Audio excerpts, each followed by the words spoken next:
đã cổ vũ cho đoàn mình trong một tay đồng nhiệt. Xin thay mặt cho đoàn xin cảm ơn rất nhiều.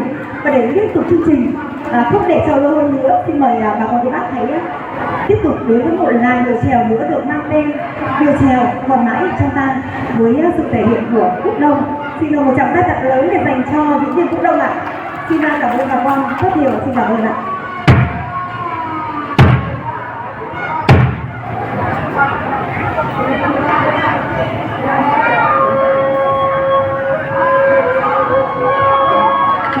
quê hương em phủ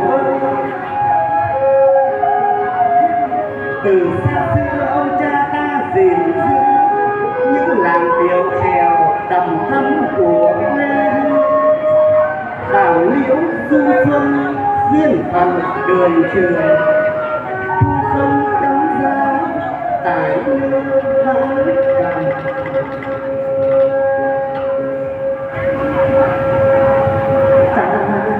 Quyết tâm giữ gìn điệu chèo quê.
quý vị đã nhanh cho một tràng pháo tay.